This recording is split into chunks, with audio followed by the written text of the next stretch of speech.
Chris में प्यारे भाई और बहनों, आज के मनन चिंतन के लिए हम लेंगे सन मत्ती का सुसमाचार अध्याय 7 पद संख्या 12 से 14 तक। आइए हम वचन पढ़े।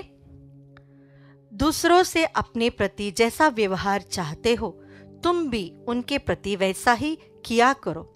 यही संहिता और नबियों की शिक्षा है।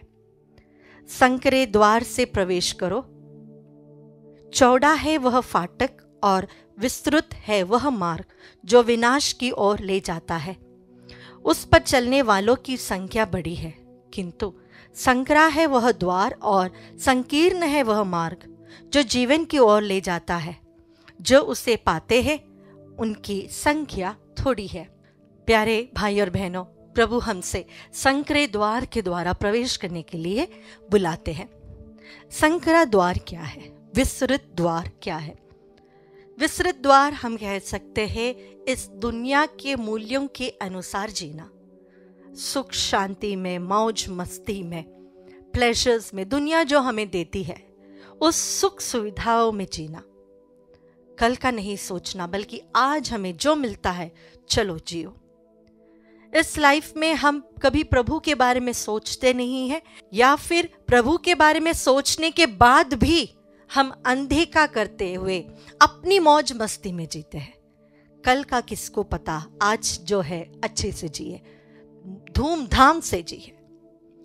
हमारे लाइफ में ऐसा जीना बहुत आसान है, क्योंकि हम पूरी दुनिया वालों के एटीट्यूड में चल रहे हैं और सब मस्ती कर रहे हैं, सब मौज कर रहे हैं, सब अपनी मनमर्जी में जी रहे हैं। हम जब उनके समान जीते हैं तो सब हमें एक्सेप्ट भी करते हैं और वह जीना हमारे लिए आसान होता है, दिक्कतें नहीं आती है। प्रभु की आवाज हमारे कान में जरूर पड़ती है, बेटा ये मत कर, बेटी ये मत कर, ये गलत है, इधर से नहीं वहां से जाओ। कई बार हमें पता है कि प्रभु चाहते हैं कि हम ऐसा करें या वैसा करें, लेकिन हम उनकी बातों को अनसुनी कर देते हैं, सुनने के लिए तैयार नहीं, क्योंकि सुनना पड़ा तो मन में दुख होता है, प्रिक ऑफ कॉन्शियस होता है। फिर शायद हम वह रास्ता छोड़कर प्रभु की राह पर आ जाए। इसलिए उससे अच्छा है कि उस आवाज को दबोच दो। प्यारे भाई और बहनों, संकरे द्वार से प्रवेश करने वाला व्यक्ति दुनिया के वैल्यूज के अनुसार नहीं, बल्कि प्रभु की इच्छा के अनुसार चलता है।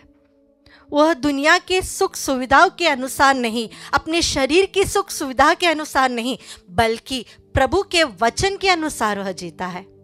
वह व्यक्ति कभी भी दुख, संकट, वेदना, पीड़ा, मुसीबत से भागता नहीं। वह कभी भी अपने क्रूस उठाने से डरता नहीं। अगर कोई व्यक्ति क्रूस उठाने से डरता है, इसका अर्थ यह है वह विस्तृत मार्ग से चलना चाहता है।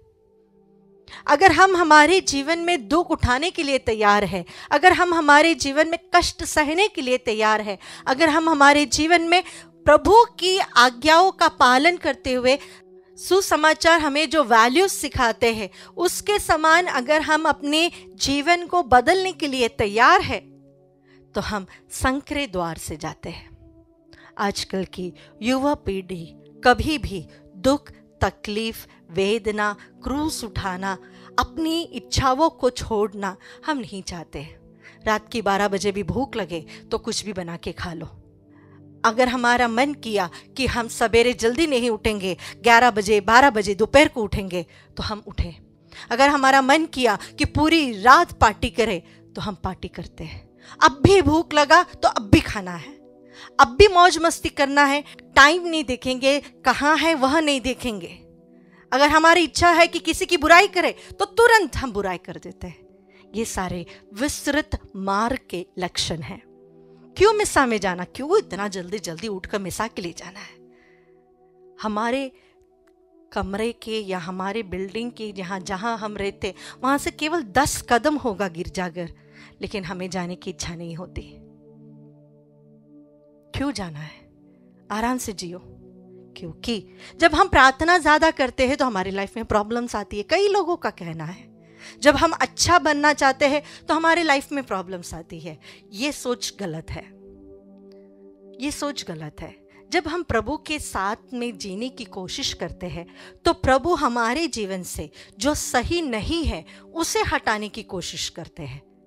हमें वो दुख होता है, हमें वो वेदना होती है, उसके कारण हम नहीं चाहते कि कोई हमें करेक्ट करे। नहीं, हम नहीं चाहते कि हमारे जीवन में एक छोटा सा दुख या संकट आए।